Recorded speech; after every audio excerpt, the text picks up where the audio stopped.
And I'm going to start with tip number 1, and that's to use your video whenever you can. I know sometimes you have an option, no video or yes video. What I want you to do is to always use video, because that's going to make you stand out, because most professionals don't use video at all. And the moment you start using video, you're going to be the person that uses a video, and it's going to give you a chance to use your hands, to use your presence, to make an impact. And that's going to make a big difference, because one of the big reasons why we do presentations is to get visibility for our projects, for our team, for ourselves. And the moment you start using video, that's going to up your game so much above everybody else, and you're going to get all the credit that you deserve. I love it. I love that tip. That's it's such a good one, because so many times people are really shy when it comes to virtual if they're not comfortable with it. So just turning the camera on is even a huge step, and really just a huge step to show that you're committed to the group and really open to giving your best to it. It's a real good perspective to come in. That's right.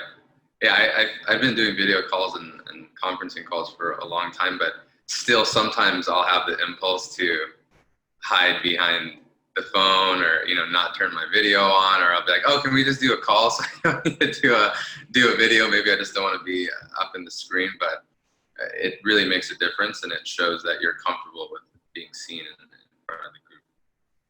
So I agree. We at Magnetic Speaking, we're always using video, so we expect our clients to use videos.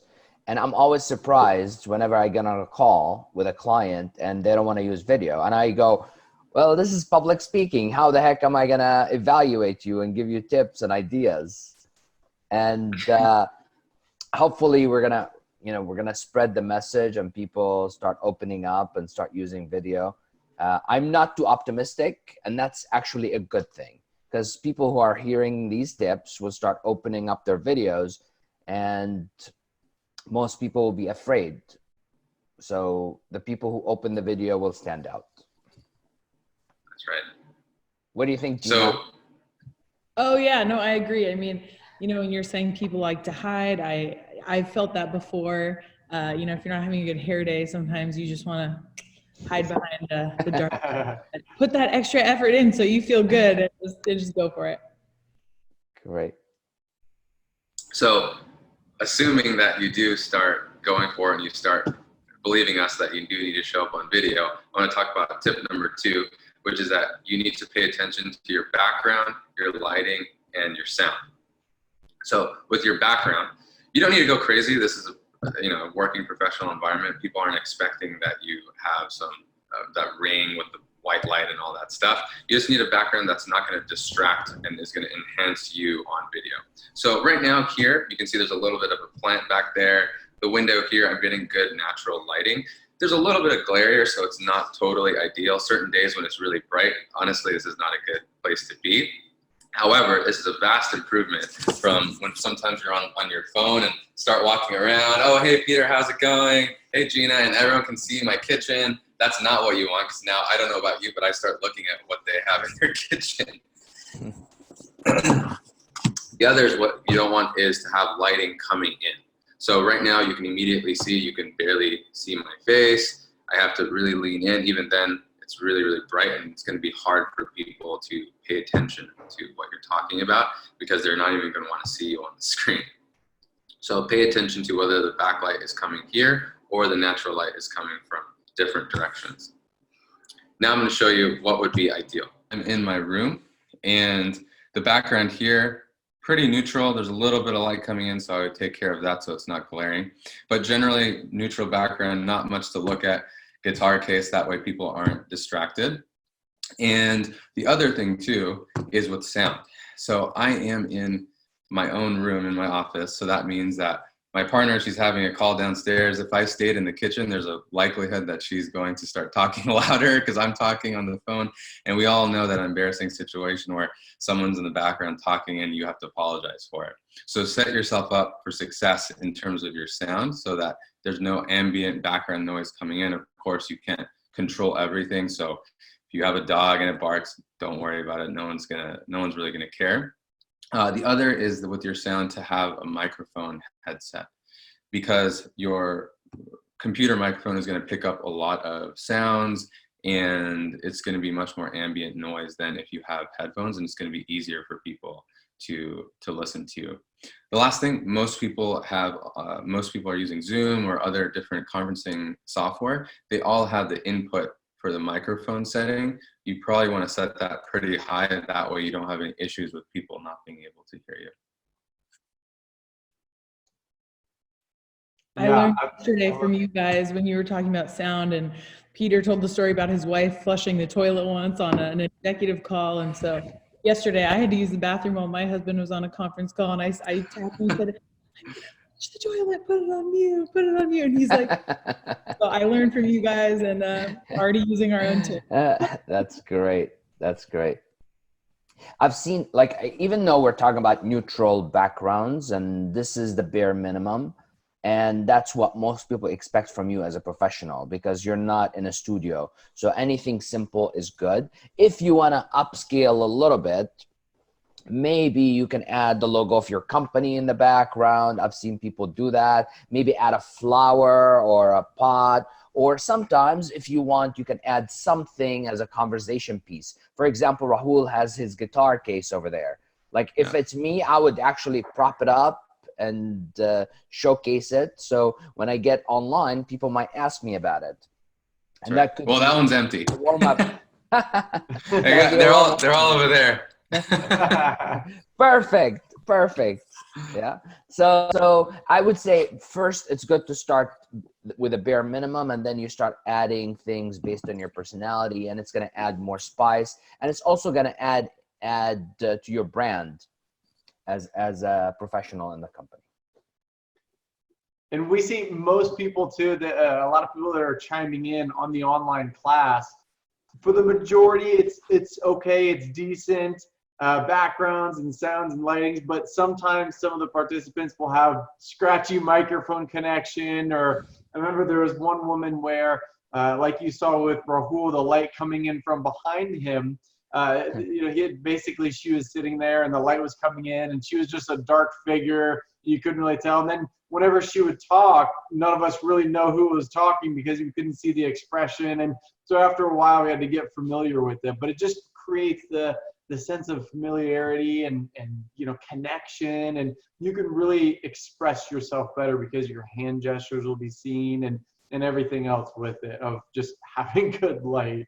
Cool. Jump into the next tip here. This is tip number 3. This is called the triangle method. And this tip is really good for simulating like a real room. You're going to be looking around the room at each participant and then back up at the camera. It's called the triangle method. So you look down at one participant, up at the camera, another participant, up at the camera, and it really creates that connection, like you're looking at each person in the audience without just staring at them. And then it gives you feedback as well, because you can look at the different people while still connecting and looking at the camera.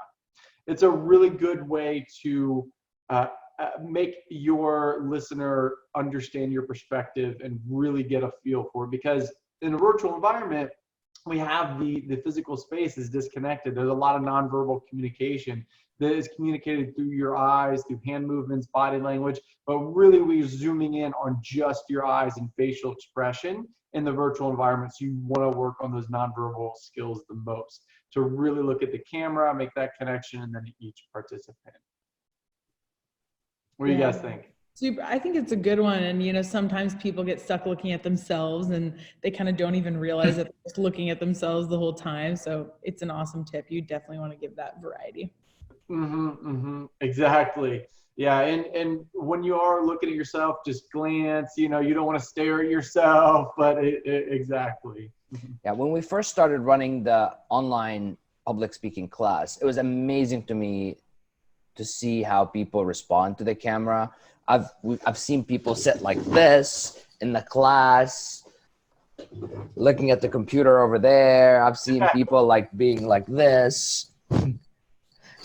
And that's when we first came up with the idea of the triangle method. And it's based on TV personalities like Oprah, for example. Oprah, when she looks into the camera and you see her through TV, you feel like she's connected to you. And that's what we were trying to replicate here, where we look at different people, because you don't want to be staring at the camera all the time. You look different people, camera, which is everybody. Different people, camera. And it just proved to be so simple that people in the class would implement it right away. And that's amazing to see. Another thing that we talk about too in one of our trainings called the blueprint, right, is that what you want to get used to when you're rehearsing and practicing, looking and practicing as if you're visualizing somebody. So even when you're on video, you can look at the camera and you can practice visualizing that you're still connecting to the whole group. Of course, right below your eyes are right there is everybody, so it's even easier to do. But I've been practicing that too, is just looking at the camera, feeling like, okay, I'm looking at Chaz right now, I'm talking to him, and then when I look at people, I'm still connecting. You can do both. Yeah, love this one. Great. And jumping now to tip number 4. This is called Know Your Frame. So when you are virtual, Peter was explaining a little bit as well, if some people will just be off camera, not be aware of the perspective of the camera. So this one is huge, to know your frame, right? Know where your edges are of your screen. That way you can do anchoring well. We'll explain anchoring here in the next few tips, but really just to get familiar with that, because you may have seen it where you have the top of people's heads, from their perspective. I mean, yeah, I'm looking at Peter, and there's Gina and Rahul. That's great, but you guys are just looking at my head. So you have to really be aware of that. So with the background neutral, just some good light, and then really knowing your frame, where it's all at. That way you can really just show up and not have people question, like, why am I looking at his head? So that's going to be tip number 4. What do you guys think? I was teaching I was coaching a client once, and I was telling them about hand gestures.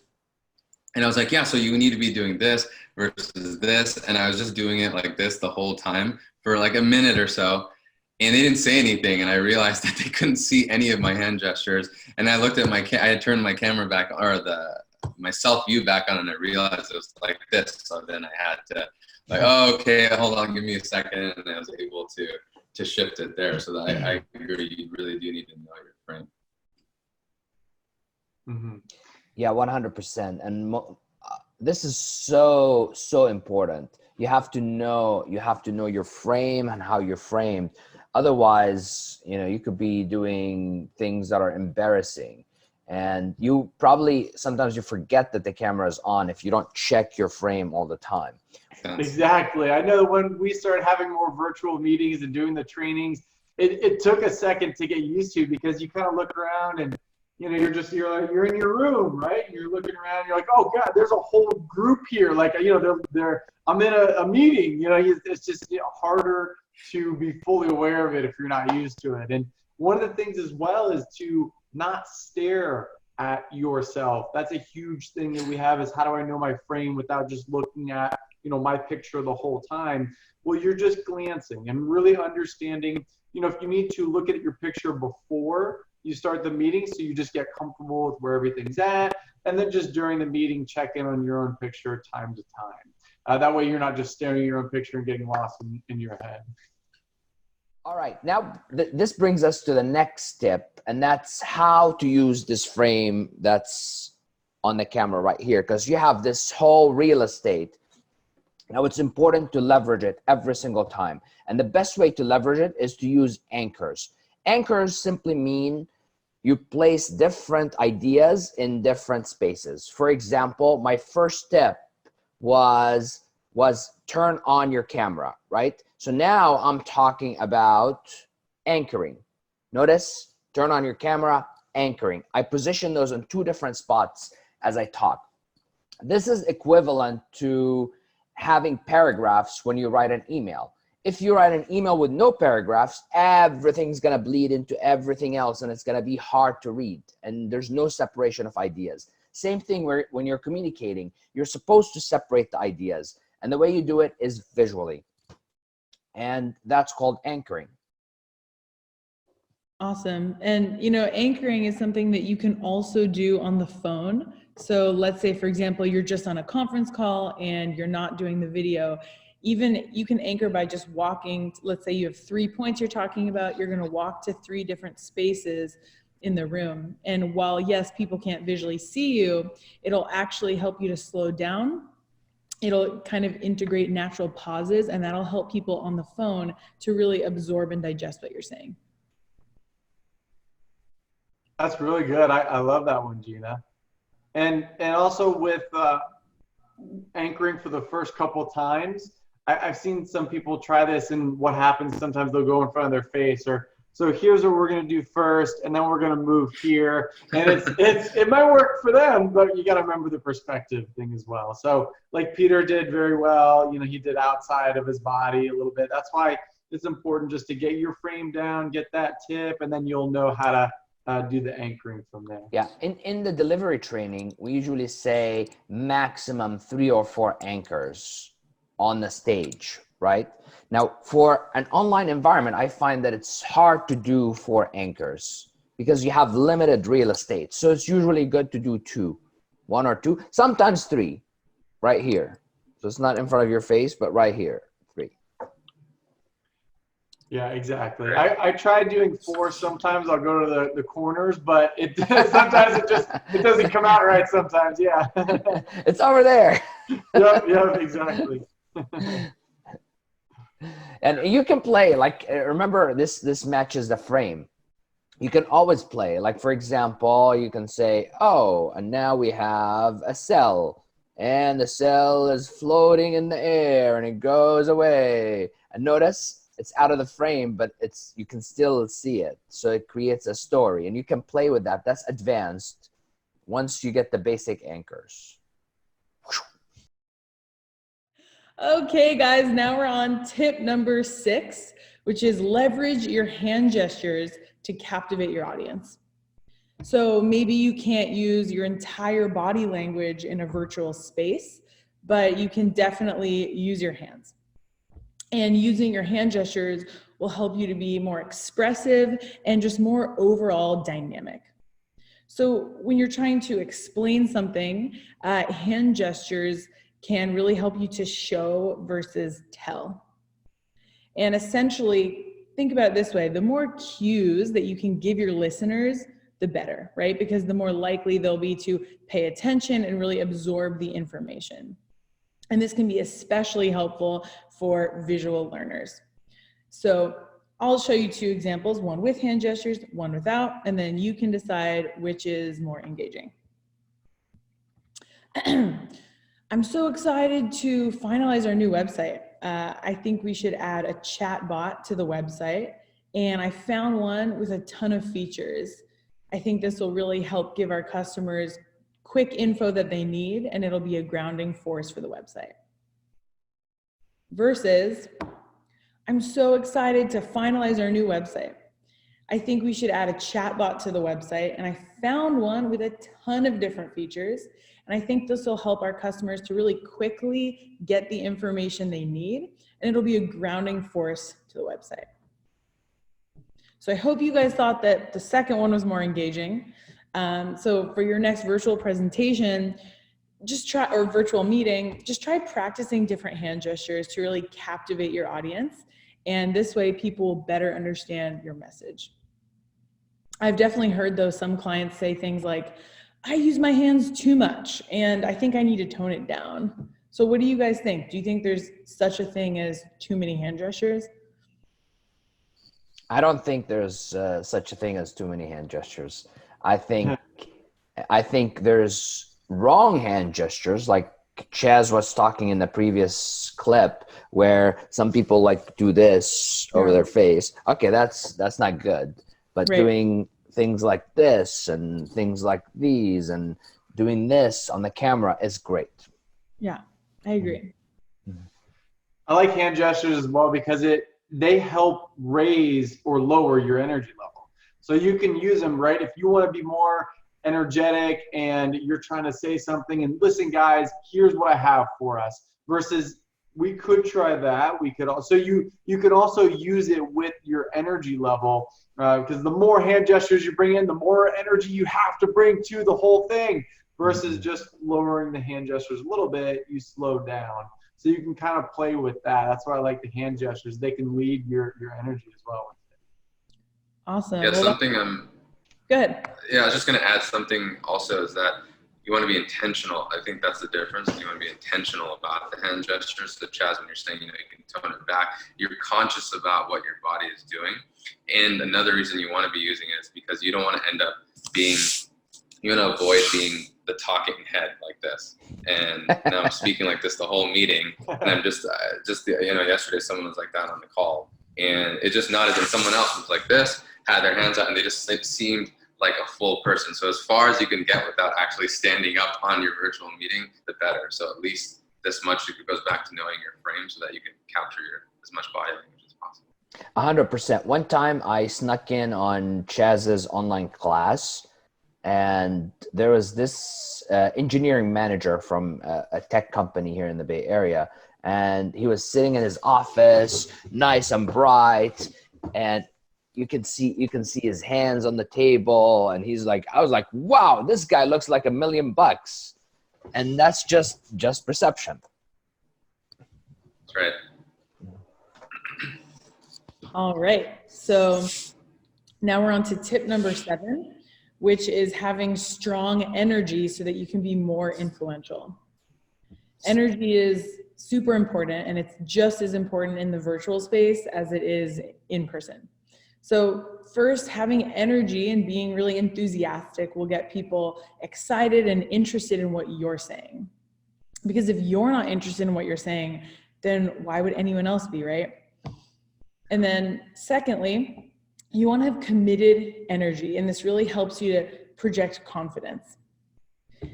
In psychology, there's something called the influence certainty factor, which essentially just means the person who's more certain will be more influential.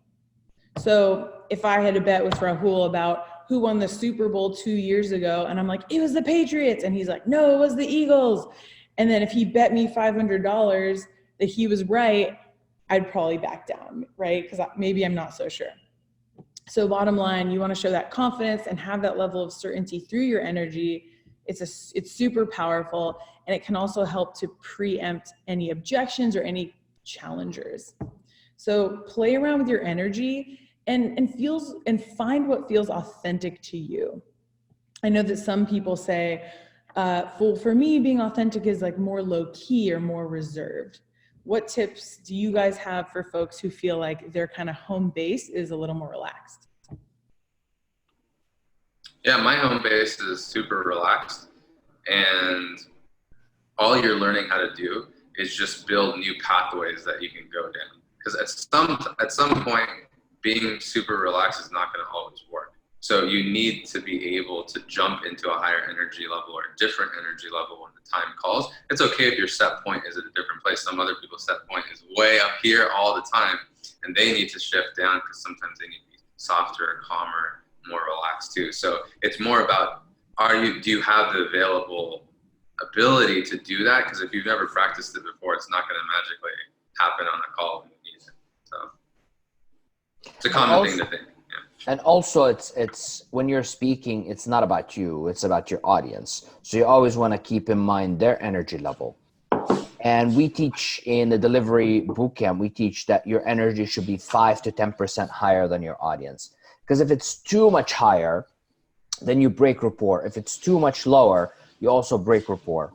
I used to, in the beginning of my career, when I transferred from being an engineer, very reserved, to working as a professional speaker, I was teaching conflict management and negotiation skills. And the first group of people I taught conflict management for were CPAs with the California CPA Foundation. And I would go into the room and they're quiet, put together, everything is clean, magazines on the table, pencils. And imagine if I go in there and go, good morning, everybody. No rapport. They will not respect me. So what I would do is just like, okay, gauge their energy level and just go in just 5 to 10% higher. Good morning. How are you guys doing? That's appropriate. Makes sense? And now, like Rahul said, now this has to come naturally. You can't fake it. So you have to do in private. You have to work on your energy levels and how much you can produce. And my mentor used to say that as a speaker, you should be a powerhouse, which means you generate energy, you don't take energy. That with workout and with practice, that can happen for you. I love this. This is one of my favorite, really, that we cover, and all of what we talk about is the energy. Because the energy you bring in, I mean, if you just mess up on everything else, but you have real good, engaging energy, that'll carry you a long way. So the energy is such a huge thing for people. And one of them too is whenever, you know, I've coached or trained or worked with people on increasing their energy, it can be difficult for people because, you know, typically here is their comfort level, and they've talked like this for most of their life, and this is where they're comfortable. So then trying to get them to go higher in energy, it feels really uncomfortable to them. So just pushing that needle a little bit, and then whenever they do raise their energy levels to where they're saying it feels uncomfortable, you know, a little uncomfortable, the audience says, no, that was great, we were very engaged. So there's always that difference between how you feel if you're not used to it versus what your audience takes in. So like what Peter pointed out, such a great tip is that it's for your audience, and it's really go 5 to 10% higher, and especially virtual. You even want to go a little bit more in virtual because you're working with latency and lag and microphones. So always be sure to have that. That way people can hear you, especially in the virtual environment. You don't want people listening in or trying to pay attention. You just want to be heard. And with your energy level is how you do that. That's great. Fabulous. This is a great topic. I think we can speak on this for hours. So I think if you guys listening in, you like this topic, let us know. We can do a whole segment on energy and how to increase your energy and modulate your energy. Because I had to work on this as an engineer. I had limited energy. Now, if you see me, you won't believe I'm an introvert. Woo! And that comes through training, and we can guide you on that journey. Great. Thanks, Peter. So the last tip number 8, is knowing how to interrupt people during a virtual meeting. So this one is tough because it's hard to interrupt people in a normal in-person environment already. And it's even more tough in a virtual environment because the cues that you need to give to interrupt people is a little bit more nuanced and a little bit more challenging. So first off, people always say, oh, you know, how do I interrupt? You want to indicate with your body language how you're interrupting. So if I need to interrupt someone, I'm going to move forward a little bit. I even might put my hand out. So I put my hand out like this. I go, hey, do you mind if I interrupt for a second? And you've got to insert, you're literally inserting yourself into the conversation. Notice that everyone here can tell that I'm moving all of a sudden. I even might put my hand up like that. I don't suggest going like this or something like that. See, that might seem a little bit rude. So just, you know, light, softer, and interrupting that way. The other thing that comes up is that you'll have resistance to interrupting people, and that's totally normal.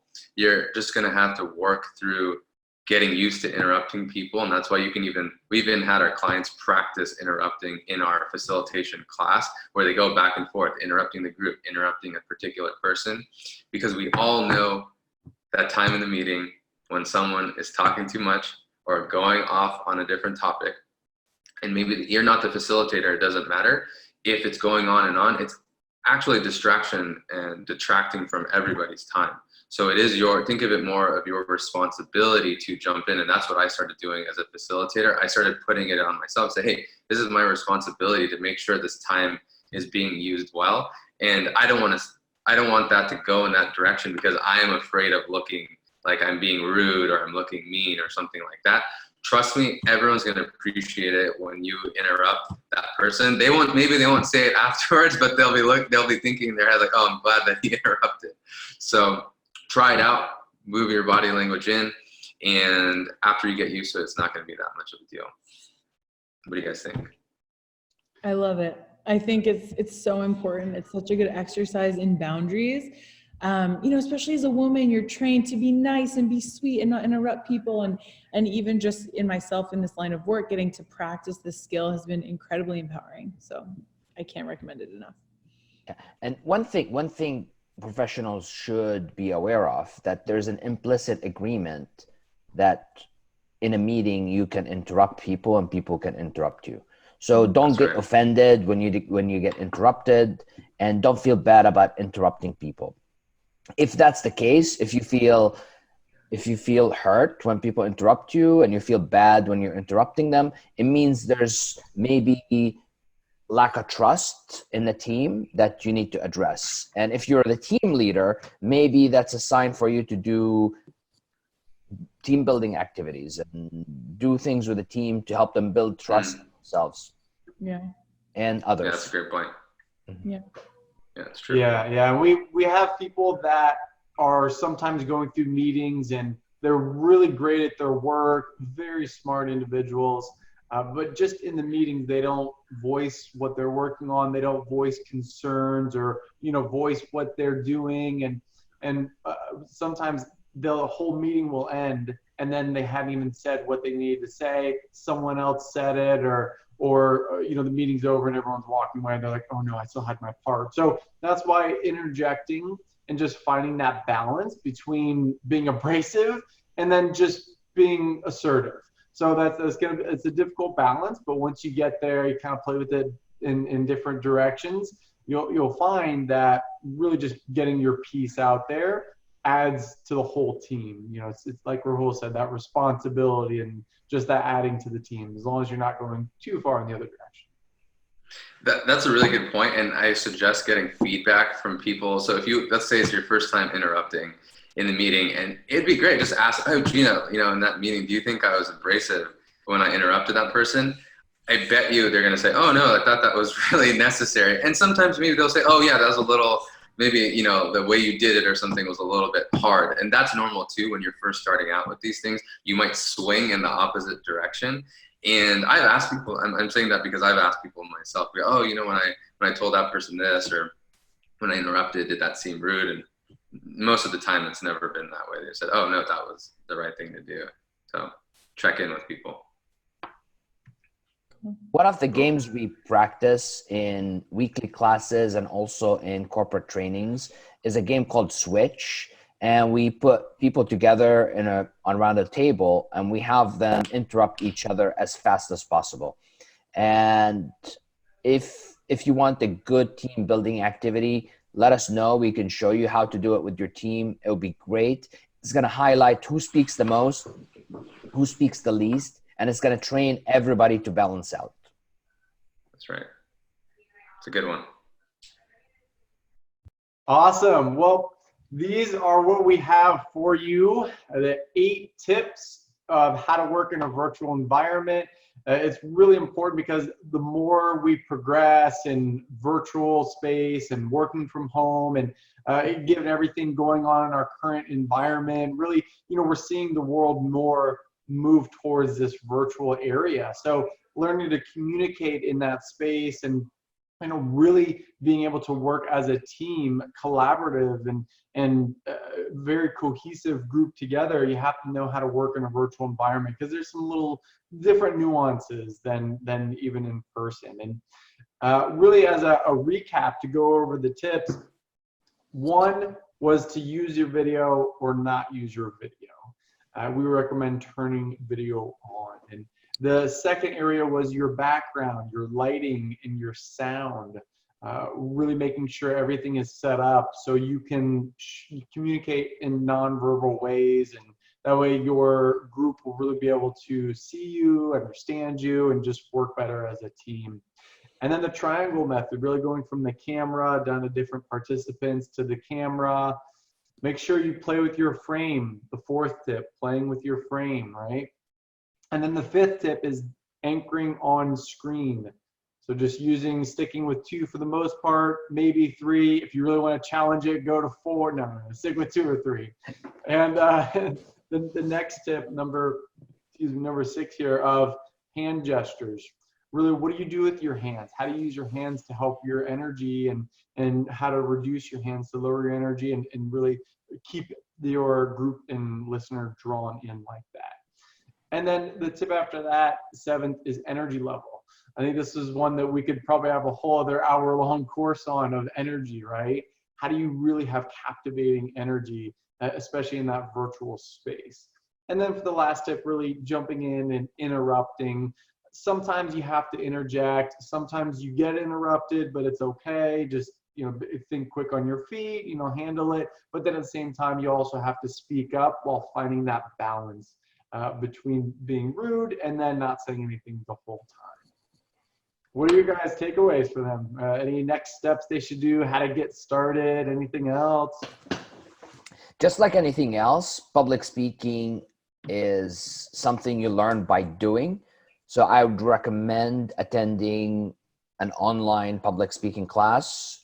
I don't know how many there are. We offer some. If you guys are interested, make sure you check it out. And your first class is for free. And you get to practice everything we talked about here and more every single week. Because the analogy we use, public speaking is like swimming. You can't learn to swim by reading a book or watching a YouTube video. You have to jump into the pool. And the way to jump into the pool with public speaking is to attend a virtual class.